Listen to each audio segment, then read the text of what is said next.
Welcome to EVONA Origin Stories, the space podcast where we look to bring you extraordinary leaders from within the sector and their fascinating stories of early life, career, and how they broke into the space industry. This week on EVONA Origin Stories, we are joined by Eric Ingram, CEO and founder of Scout. Scout was established in 2019 with a mission to enable a new era of space safety and transparency. Their in-space products and services allow spacecraft to safely maneuver through space, which is becoming increasingly crowded, while avoiding potential threats. Eric and his team are building a future where spacecraft can be autonomous and space traffic is constantly monitored. Eric is also a passionate ambassador of diversity and inclusion and the ways that different perspectives, backgrounds, and experiences can take space organizations to the next level. He's a board member of the Space Frontier Foundation and an ambassador and organizing team member for Mission Astro Access, which promotes disability inclusion in space exploration by paving the way for disabled astronauts in STEM. We're really excited to be speaking with Eric about his incredible space origin story so far. Well, Eric, first of all, thank you so much for joining. Really excited to have you on here. I know you've got a very interesting space origin story. You're doing some very exciting things at the moment, which I'm really excited to kind of share with our listeners. Yeah, excited to be here. Wonderful. Right. So I guess a great place to start is beginning. So talk us through kind of the early days of Eric Ingram. So where you started in life, where you grew up, school, college, and then how you eventually found your way into your early career. So the origin story, it's probably simple enough to anyone. So I'm from Virginia in the US. Grew up, I really didn't have any cognition that I wanted to be in the space industry until I was maybe in high school. I'd always been interested in space. There was no like specific time where everything clicked. I just kind of got into it, started reading like physics books and taking advanced science classes and technology classes wherever I could. And things kind of developed from there. I went to Old Dominion University for undergrad, where I got a degree in physics. And while I was there, I also got involved in the space industry. So there was nothing space related at my school, which was really frustrating to me. And so I started a chapter of the Students for the Exploration and Development of Space. Like basically the day after I found out what SEDS was, I was starting a chapter. And in the 2 years, I was part of the chapter because I didn't start it till my second or third year in college. I had grown it from just myself to like 75 members by the time I graduated.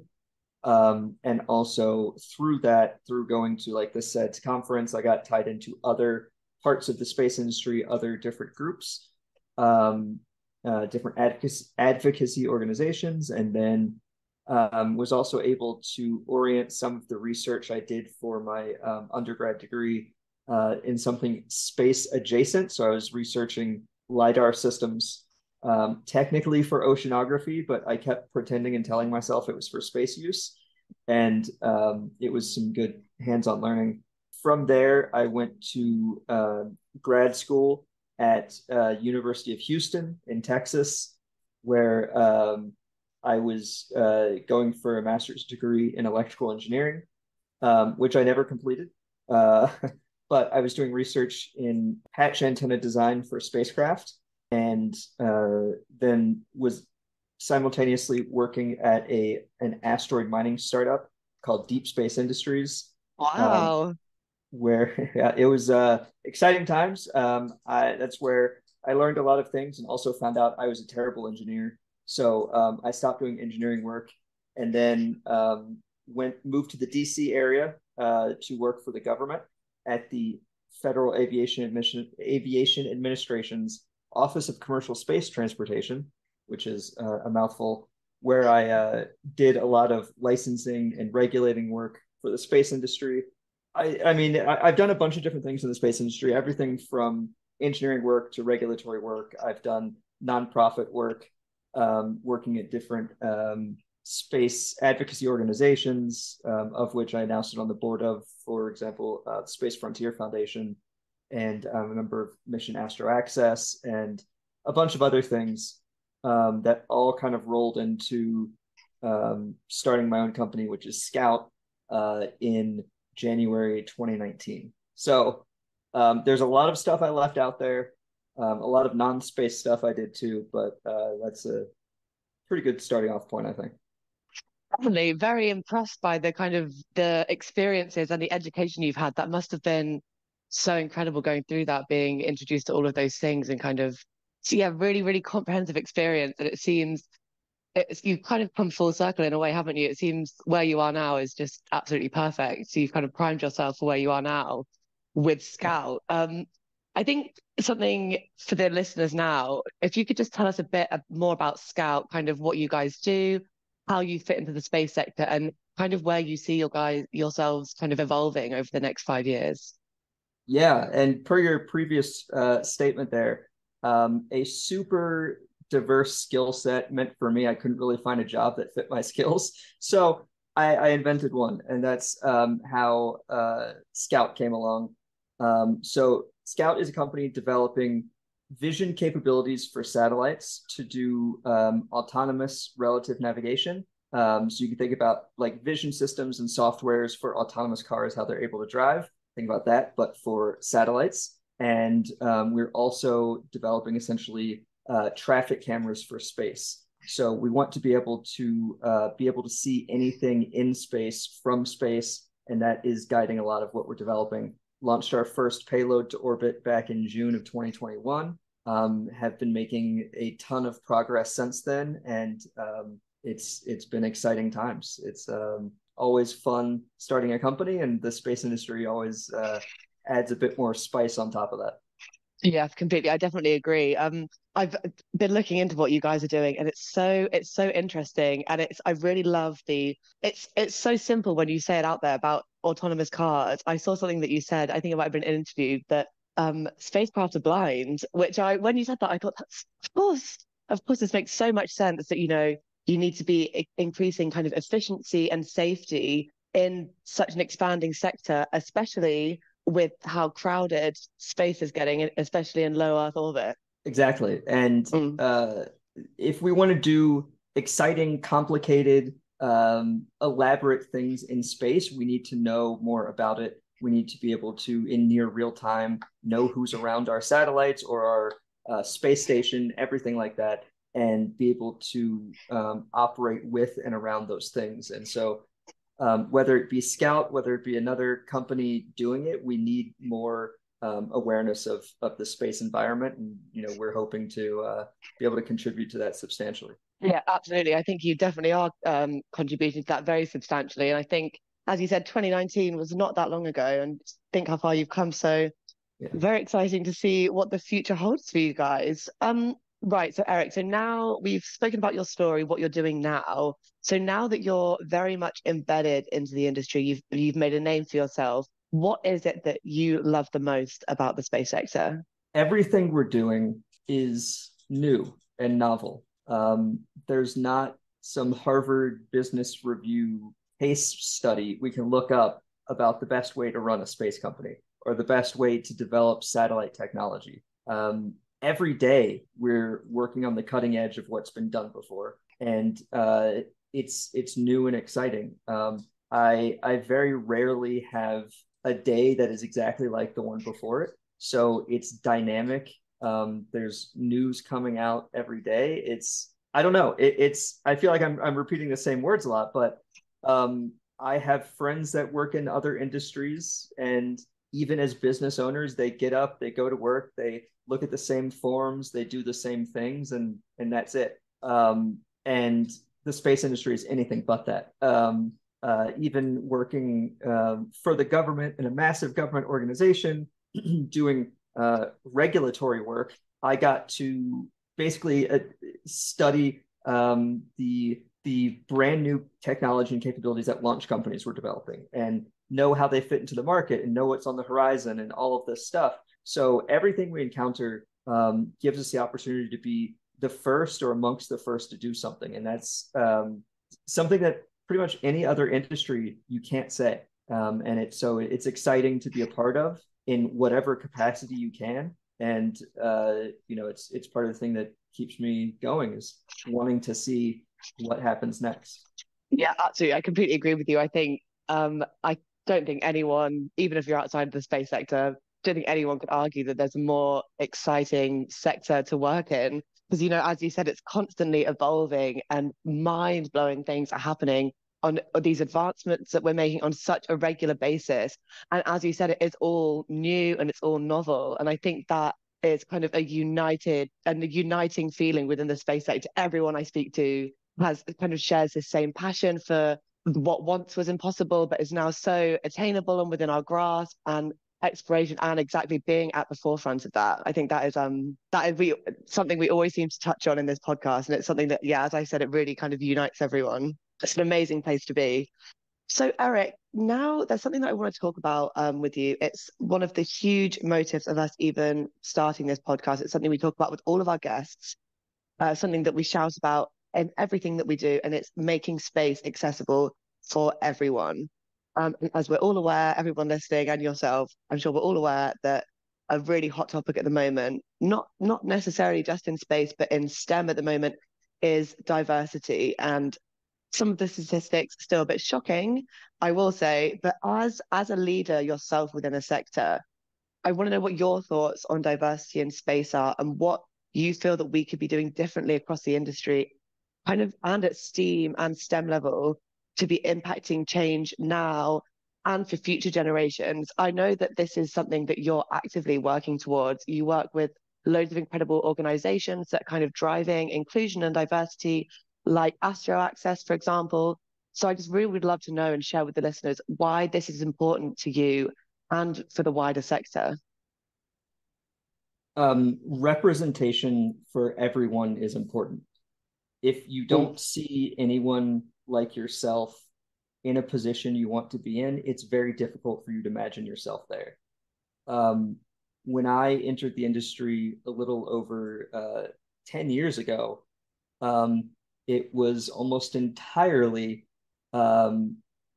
basically old, able-bodied white males.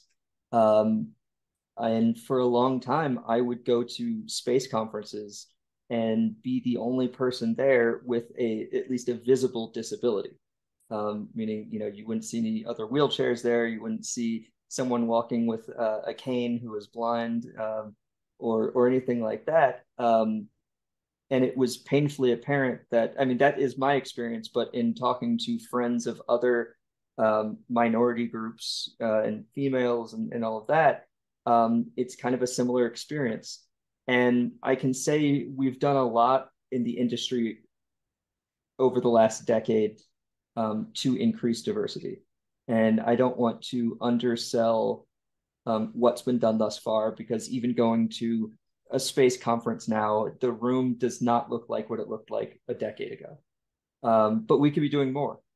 And it really starts, you have to go to younger and younger age groups in order to instill the stuff you want to instill. So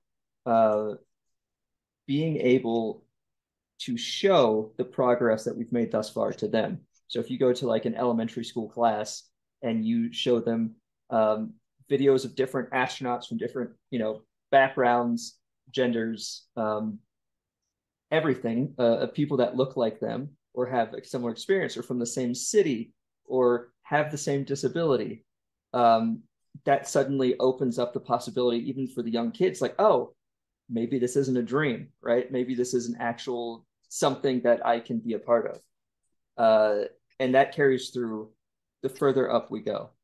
And it's got to carry through to hiring managers. So when you're looking at candidates for a position, stuff like a name isn't some sort of disqualifier that goes off in your head, like, oh, we're hiring for a position that you need to be strong for, and this is a female, and that it just won't work, right? Or even things about how you describe job positions. If it's an office job, someone probably doesn't need to be able to climb a ladder and carry 50 pounds. right? So who are you excluding by the way you're wording your job requirements or the way you're seeking out candidates for those jobs? And I'm doing what I can as a business leader, a small business leader. We try to have as diverse of a company as possible, and we make sure we're not working in any biases into our decisions. Through my work with Mission Astro Access, we're working to make spaceflight accessible to everyone so that when and if you have the opportunity to go to space, something like accessibility isn't a reason you can't go. Might be financial. We're not solving for that problem, but need to make sure that, for instance, I selfishly want to go to space and want to make sure that if I have the opportunity to, I'm not going to have some flight surgeon tell me no. And so that's what we're working through with Astro Access. I'm also on the board of directors for the Space Frontier Foundation. And last year we published a free resource for anybody, any space company called the DEI Toolkit about how to increase diverse representation in your companies and how to solve for some of those problems. And so through different efforts I'm a part of, I'm trying to not just talk the talk, but also walk the walk. And, I hope if I don't live up to what I'm saying, like I get called out for it, hopefully like in a nice way, but, I want to make sure like I'm held accountable, just like everyone else needs to be held accountable. Yeah, completely. I think you've really hit the nail on the head there, especially what you're saying about kind of representation for everyone. Because as the content creator for EVONA, obviously a huge topic. This is a huge topic, and I write about this all the time. And it's, these individuals from these diverse, different backgrounds, if they can't see themselves represented and they can't visualize their own progression through the company, they're not going to think it's worth their time, and they're going to assume that they're going to be discriminated against. And I think something really interesting is where you touched on kind of recruitment processes, and something that I'm learning a lot about is subconscious bias. And people are very quick to exclude themselves from that group, and they say, no, I don't see the world through that lens. Absolutely not. But really, if I don't think anyone can exclude themselves from that, because people innately they're inclined to what they feel kind of represents them. And this is fed into companies, as you said, through recruitment processes, and hiring processes are such huge contributors to kind of a increasingly homogenous workforce. And as you said, there's so much more we can be doing in the recruitment process, whether that's anonymous CVs, and like you said, with names, even that can be enough to make someone think, to make an assumption about someone from something that is not reflective of their abilities or themselves as a person. It's enough to exclude them, and people think they're justified in doing this. But if you really get down thinking about it and pick apart your thought processes, a lot of the times I think people would be shocked when they really think about what the driver behind that was. 100%. It's something really interesting, and I'm sure you've got. I know that I've heard a lot of your interviews. I know that you've got a lot to say about this as well. I think it's something really important to kind of be talking about, especially with people in space companies, which, as you said, very famously, a very specific subcategory of white male is it? I'm not gonna. The statistics of what is it? 87% white, 95% male. Not far. That Not far off. sounds probably right. I don't know the numbers off the top of my head, but No, clearly I don't either. But it is something it's very close to that. So yeah, that is definitely. I'm glad we've touched on that, because I think a lot of people, especially anyone listening, if you are in a senior position within a company and you do have any influence over hiring, or if you're in that kind of position, I think it's something that people need to be thinking about in how they're operating their company and who they're welcoming in and how they're presenting themselves to qualified applicants. Full stop. If you're qualified, you're qualified. And like you said, with the job description, do you really need to be able to drive a car? Do they really need to be able to drive a car? Because I can't drive a car. Would that exclude me from this job? Would never have needed to drive a car. And So to even add on to that, making sure the requirements you do have on your job are the things you really need. Because I don't know the source of the study, and I'm sorry if I'm butchering any of the numbers, but for instance, males will apply to a job if they meet at least 50% of the job requirements, whereas female and people who are not male are very much dissuaded to applying for those jobs if they even don't match up with one or two of the requirements. So making sure that you're not excluding people from the get-go by making sure you really boil down what are the required requirements versus what are like the nice to haves, and making sure you're best communicating that as well. Yeah, completely. That is 100% true. And that is something that I work into my writing. It's, yeah, women tell themselves reasons they might not be qualified. Oh, maybe I'm not 100% qualified in that. I wouldn't want to do myself a disservice, but not to generalize, but men do, as you said, tend to say, I can do that, and go in with this confidence that society has kind of fed them for since the dawn of time. I was going to say centuries, but it is. Yeah. It's a longer issue. For example, I've applied to be an astronaut twice, right? Like there are some clear reasons why I'm not qualified by NASA standards to be an astronaut. Yet I, applied. So use that as motivation, right? Like whatever, just send in the application, see what happens. Yes. Well, I hope you send in a third. I would love to see you up there. That would be wonderful. Yeah, we'll see. One step at a time. Yeah, 100%. So I think next, what would be something great to go across is kind of to give the listeners, as you, someone that's now in an established position who has gone through the motions, gone through the process, you've hit roadblocks, you've overcome them, is something which I think is quite honest to talk about is failures and achievements throughout your kind of experience in your career. So with the internet and social media and all of these platforms, people are very quick to highlight their successes and their achievements and the product of the grueling hard work and the failures, really, which have led up to that. Because they don't broadcast the sacrifices, they don't broadcast the times that they didn't achieve what they were going to, even though that really does feed into the final product and their eventual success.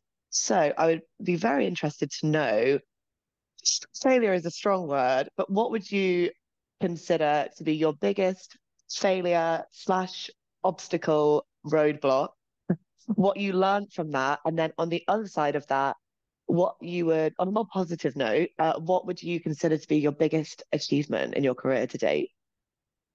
Yeah, there's a lot to choose from, and your question kind of reminded me of the saying, like the hardest part about being an overnight success is the 10 years of work leading up to it, and that's pretty much what social media has created. So I even saw some of these questions ahead of time, and it's still tough for me to pick out. Being in a startup, most of what I do is failure. We're getting to the point now where the successes are starting to outweigh the failures, and that's what progress looks like. But for a long time, that wasn't the case. We were a 2 and 3 person company for like the first 3 years of our company's existence, and we're now entering year 5. So just to give you an idea, we just celebrated our 4th anniversary. So the first 3 years, not a ton of traction, even though we were working to develop things. I will avoid some specifics just for proprietary sake, but a little over a year ago, I was pushing for my company to pursue a specific product that I thought the market wanted. And I reoriented efforts. I got into some arguments with some of my colleagues, and I really pushed for us as a company to be pursuing this specific product, only to have, I think 3 or 4 months later, that totally crashed out on top of me. So we were putting a lot of effort towards something that no one wanted. We were getting information from customers that they didn't want this thing. And we had gotten contract awards for a completely different thing that was a focus before I reoriented things. And it wasn't till like all of those happened within a few weeks of each other that I was like, oh, yeah, maybe I was wrong. And I admit, it took me a little while to come to it, but I admitted my faults. I, said some apologies, and I worked my way back to being in charge of it, and we reoriented and kind of basically went back on the track that we were prior to me steering things. And there's a few things I learned from that. One of them was something I knew before, which is fail quick. And that's kind of what happened here. It was unnecessary, but that's what happened is, I put a lot of our eggs in one basket. We pursued something, and within a couple months, it was very clear that that was the wrong answer. And that was reinforced to me, that the fail quick thing, take your failures and really, I know this is the premise of the question, but try to learn from them. Like, what went wrong? Why did it go wrong? What did you do? Another thing I learned was to use the data you have available to make decisions more so than gut instinct. I've made a lot of correct decisions in my life, and that sometimes clouds my judgment for other decisions I'm making. And I was very sure that I was correct in this instance, despite some information we had, despite pushback from others, prior to me changing the direction.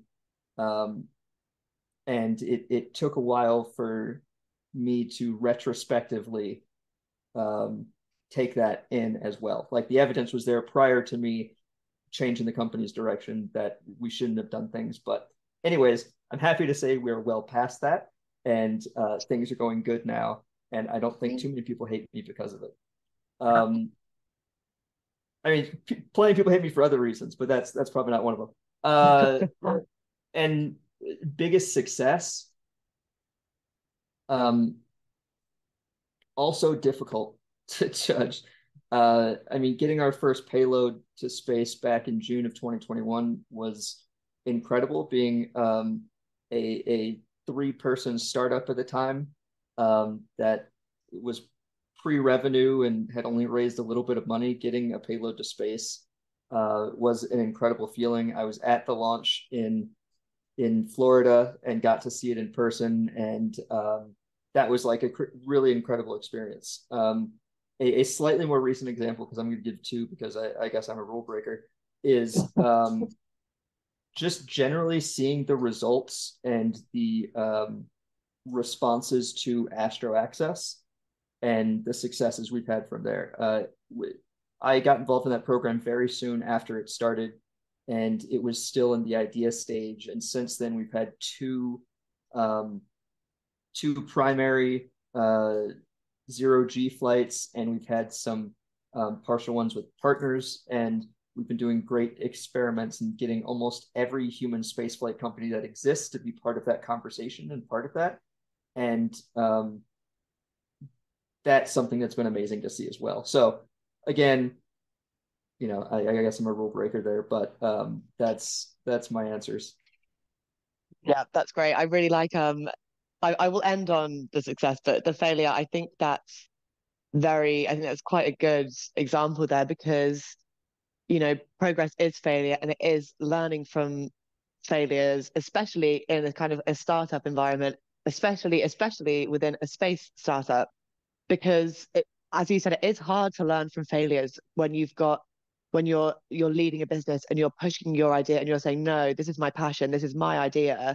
And you can't lose that, because that is such a crucial element of a successful leader. But then, aside from that passion, as you said, use the data, and I guess you do sometimes have to step outside of what you're doing and have that perspective. But I don't think you'd be where you are without the passion that you've had now. And I'm sure every successful CEO in the world has had pushback, and again, these things that didn't go so well, let's say. But you learn from them in the end. And then, as we said, onto the successes. The first payload, that's got to be the highlight. Knowing that you and 2 colleagues have a payload that's in space right now, that you must just sit there and think, oh, payload's up there. That must be such an amazing feeling after kind of all the work that you've put in to get you to where you are today, and such a small team. Yeah, getting those first images from the payload were surreal almost. Yeah. The first ones we got were thumbnails, right? They weren't even the full-size images.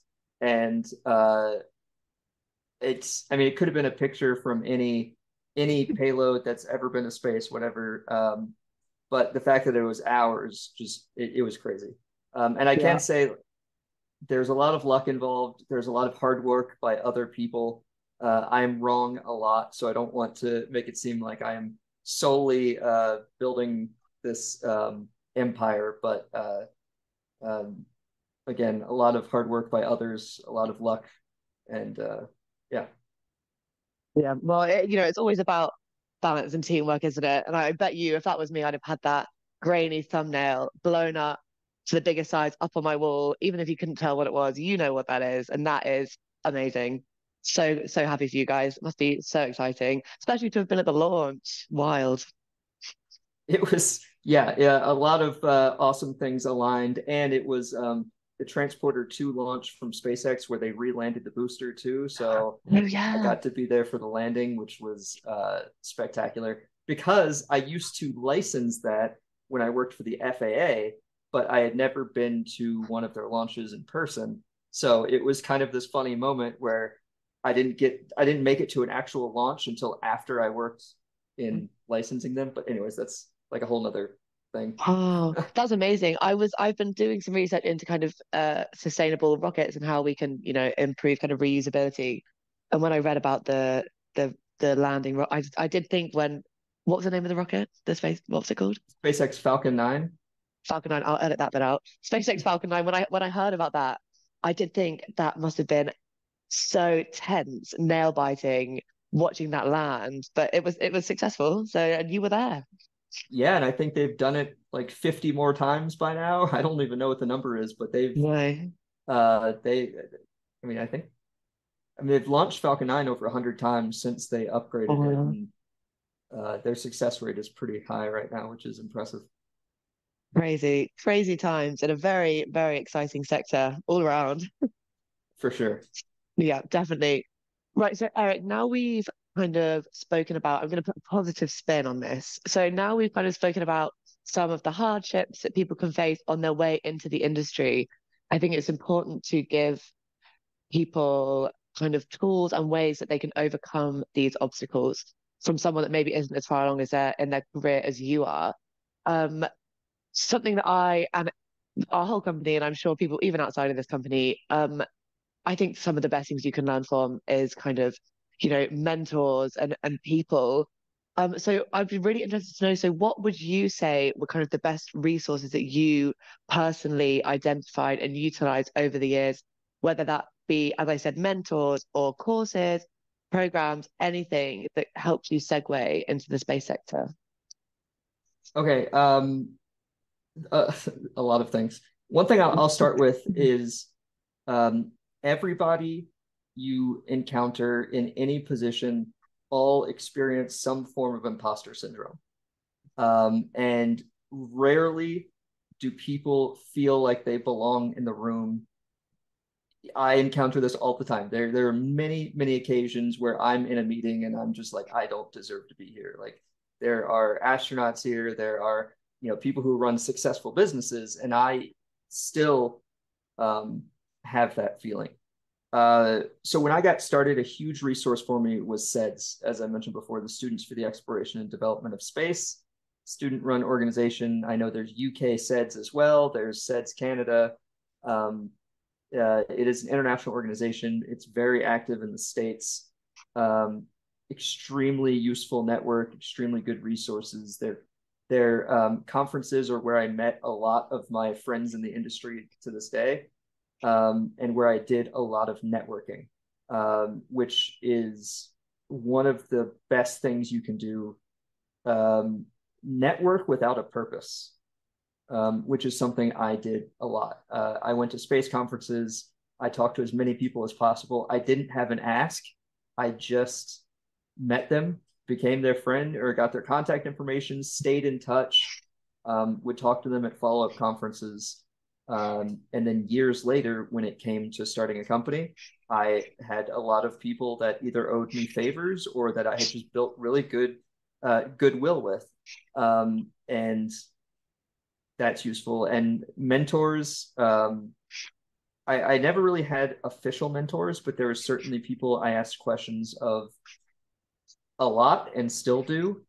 People that, even peers, they don't have to be people that are in higher ranking positions, just people that you know are credible enough to at least bounce ideas off of, to tell you when you're being crazy, to tell you when something might be a good idea, or at least someone to just bounce information off of.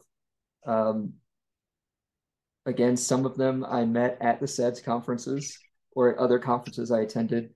I was able to get my first job because of working at the asteroid mining company, Deep Space Industries. I got that job through the networking I did at conferences, just through connections I had made. Like, it was not me putting in an application. It was me reaching out and saying, hey, you started this asteroid mining company. Like, can I work there? Like, that's, kind of how it happened. That's the informal process. But yeah, there's a lot of examples I can give. So, like, feel free to stop me and ask questions or whatever. No, I think they're really great examples. I think I completely agree that conferences and networking, and as you said, someone doesn't have to be your superior necessarily to mentor you. They could just have a different background than you, be from a different country, a different culture, different experiences, whatever it is, that they bring new ideas to the table and they can bring you outside of your own box and you can learn from them. And I think you've really made a good point there. You never know where a conversation will take you, and people are scared to have that conversation for multiple reasons, whatever it might be, whether it's imposter syndrome, you think you don't deserve to be there, everything. But you got a job for an asteroid mining company just by having a conversation. That's incredible. And as you said, people want to hire people. So if you go up to someone and have that conversation and you're keen and you're there, you're in the room, you're initiating these conversations, people who see an element of themselves in that, they're going to want you to work with them because they know that you're going to be passionate. And I think something interesting that you said, kind of about imposter syndrome, when you said there's astronauts in the room, I've even spoken to astronauts and I said, oh wow, everything you do, amazing, amazing. And they said, I thought, oh, I can't do that. I'm never going to apply to be an astronaut. I thought I'm not qualified. Only superheroes go into space. I can't do that. And they said that I've spoken to people that lived in the International Space Station, and they said I literally wasn't going to apply for it. And someone that I worked with said, do it. And I said, no, because this, and this, and this. So I can't. And they said, you're telling yourself that you just need to apply. And they got there. So I think that's a really good piece of advice, to just go for it, be in the room, and don't even necessarily have an ask, and just see where the conversation takes you.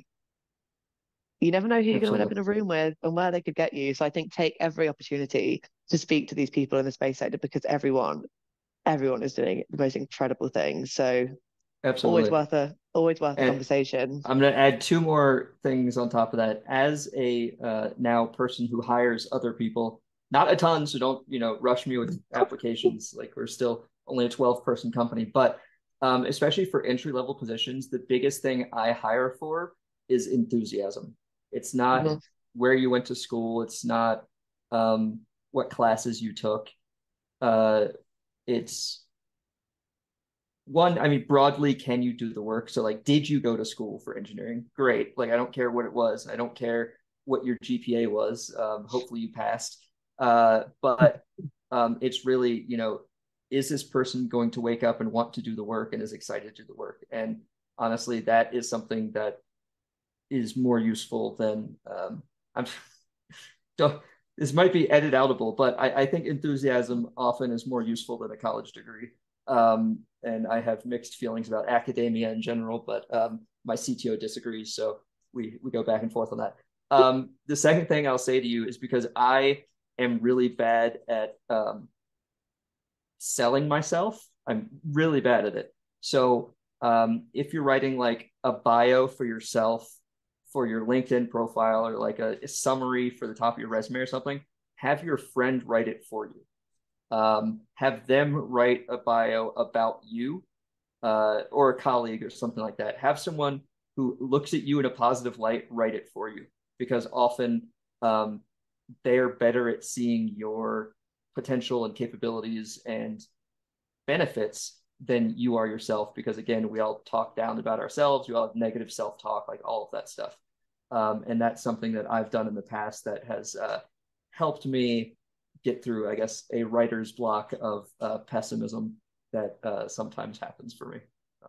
That's a great idea. That's such good advice. After 7 years in the industry of not the space industry of kind of being a writer, I've only just managed to get the 4 short sentences in my LinkedIn bio down to where they don't make me wince when I look at them. But I really should get someone else to write them. I'm sure a lot of people would look at what someone else wrote and thought, "Oh my God, no, that's not true. Delete that." But it is very true. Yeah, and I would say you can edit it for grammar and maybe correct some facts, but don't change the sentiment of what they write.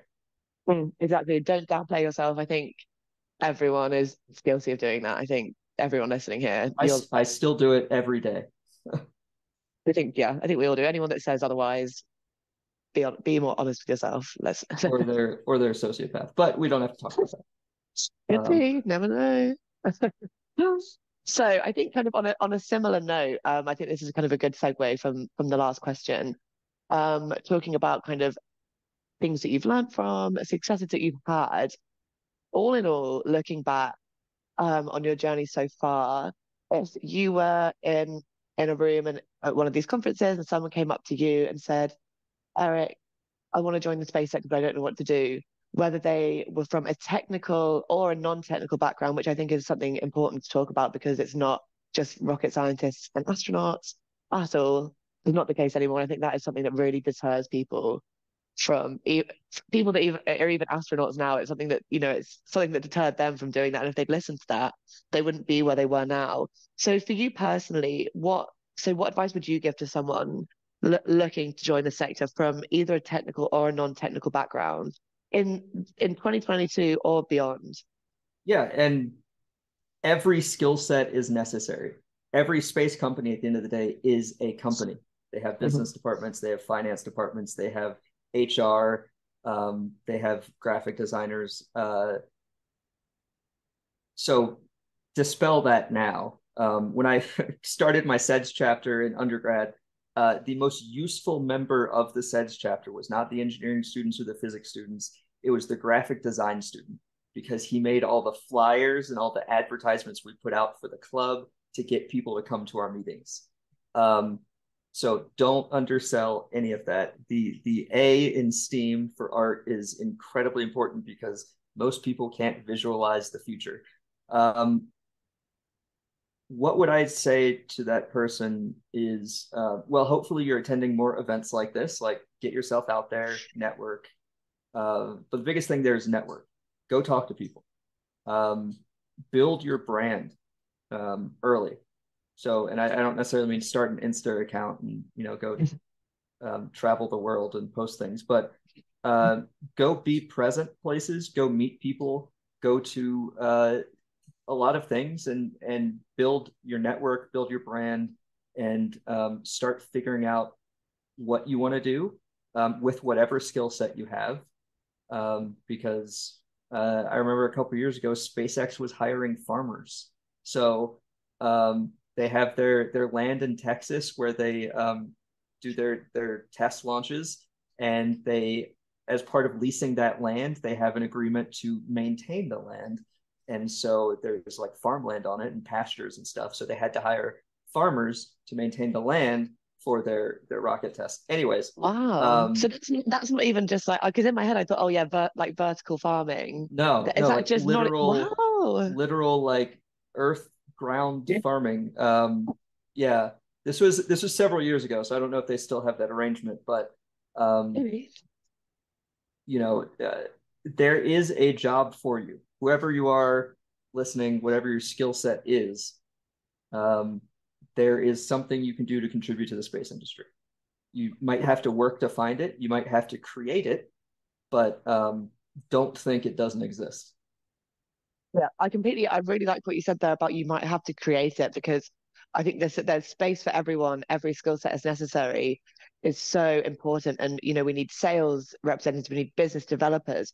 And even if that isn't what you do and you don't know what you might want to do, I've recently written a piece of thought leadership called Space Careers of the Not So Distant Future, which I think was the first.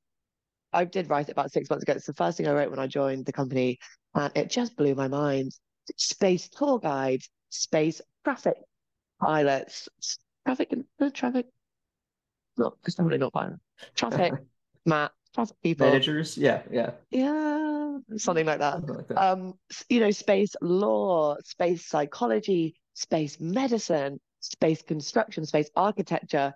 There's so many emerging fields for people to get involved in. And I think if you are really passionate about working in space and you think, oh, like that's going to be a job long, I'll be long dead by that time.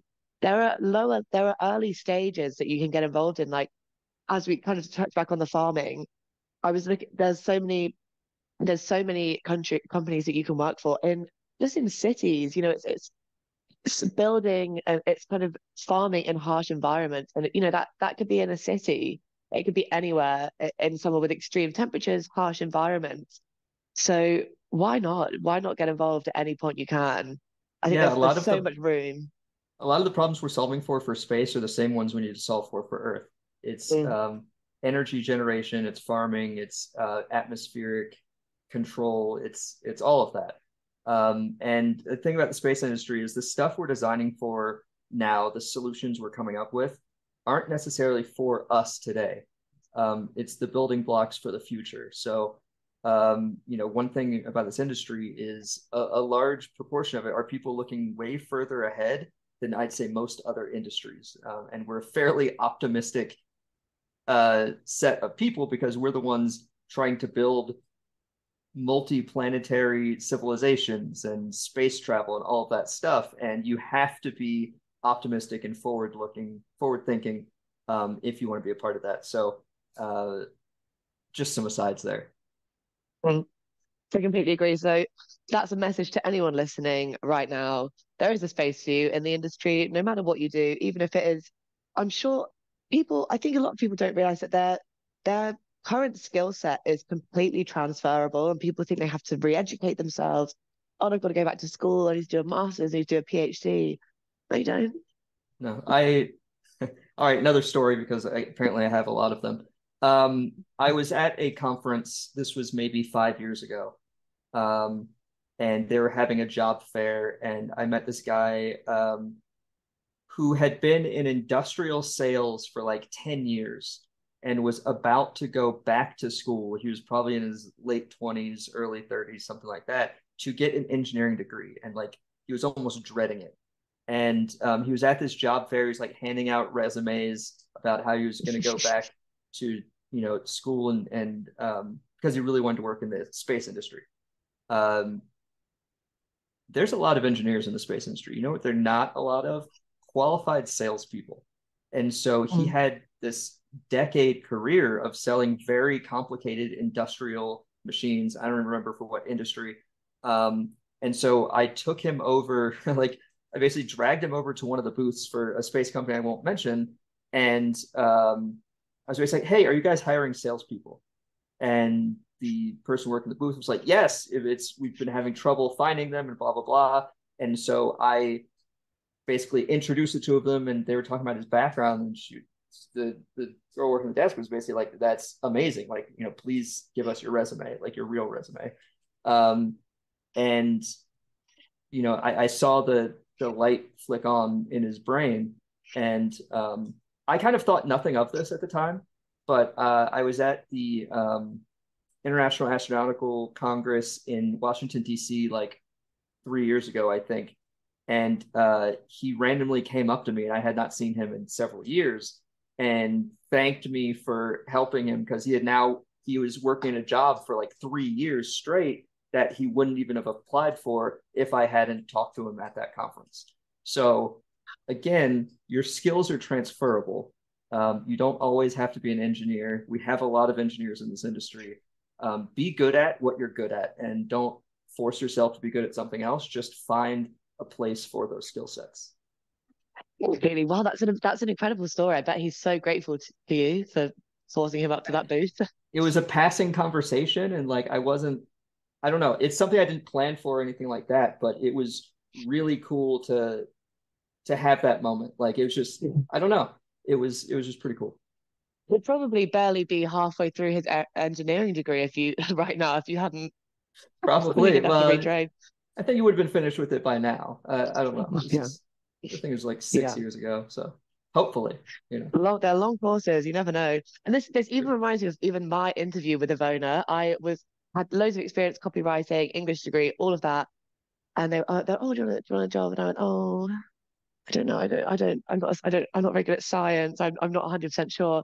And I came in for an interview, and they went, no, like, we want to talk to you. We've seen your experience. And I went in there and I said, look, I'm not a space expert, but I love space. I think it's the most incredible thing in the world. I think it's magic. And I love to write. And I love to write about something that I'm genuinely interested in. So I'm not a scientist. I'm not an engineer. I'm not an astronaut, but I love what you're doing. I love what I do. And I would love to marry the two together. And they said, perfect. That, they said not everyone here is an absolute expert on the very specifics when it gets down to, maybe say engineering or whatever it is, but you don't necessarily need it because you're not applying for that position, are you? You don't need that experience. I think that is something that deters a lot of people, is thinking that you need this really technical knowledge of how to build a spacecraft and how to launch one and it's just not true. It's a common theme, and I think it's quite an established mindset that people have, that I think yourself, companies like EVONA, conversations like these are kind of working towards challenging those mindsets, which I think is very important. I am an expert in nothing. I'm That's just not true. I'm a generalist, and it was very difficult for me to find jobs that catered to someone with a generalist background. So you don't always have to be an expert. No, I completely agree. We wouldn't be where we were. We're in very different positions, I will say. But I don't think either of us would kind of be where we were if we didn't kind of have that mentality. So anyone out there listening, take a word out of Eric's book. So, Eric, final question. I want to round off everything we've spoken about. I really enjoyed talking to you. Got some great kind of insights here for anyone listening. We always kind of end on this question. It's more of a generalized one. We've been looking back. Let's look forwards. What are your thoughts on the space sector in its current state, and how do you see this evolving over the next kind of 5 years to a decade? The space industry is growing. I will say, I think the economic downturn is affecting it slightly. I think we'll see some companies not make it through, but I think in general, everything's increasing. The number of launches is going up. The number of satellites being launched is going up. The technology is getting more powerful, and it's also getting smaller. So that means you can do more with less, which makes a lot more business cases close and be viable. So I think you'll see a lot more creativity come about. We're doing a lot of infrastructure building right now to enable whatever's next. So for the people in school now, or not even entered the industry, whatever,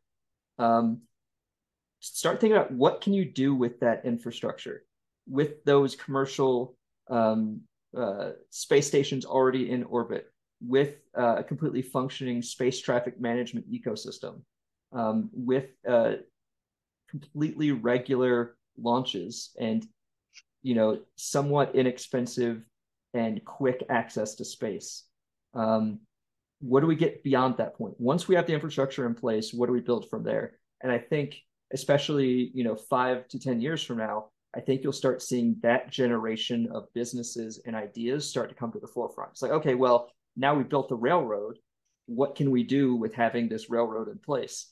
And that's the kind of mentality we will need for that next generation of space capabilities. Because even me right now, I don't know. If we suddenly have easy access to space stations, what do we do with it? And a lot is what I would say, but Who if you knows? ask, yeah, exactly. Like, who knows? And so I'm hesitant to predict what those things will be, but I think that's the trend you will see, is less infrastructure building and more infrastructure utilization. And what do we do with it?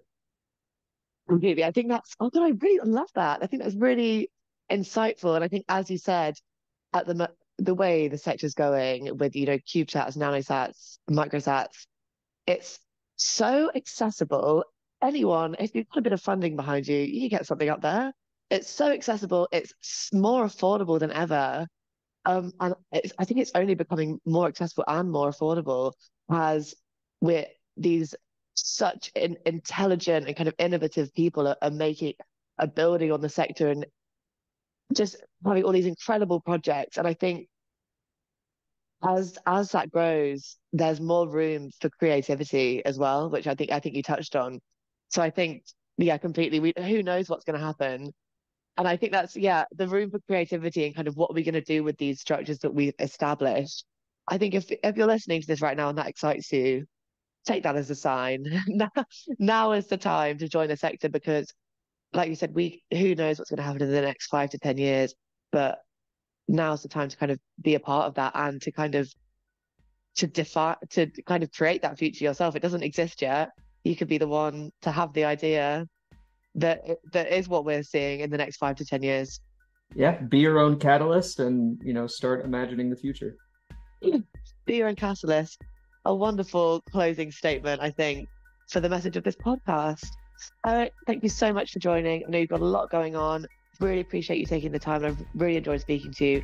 And thank you on behalf of the listeners for all of these kind of incredible and really tangible pieces of these insights and the kind of pieces of advice, which are very practical and people can really put them into practice. And I think achieve more than they ever thought they could.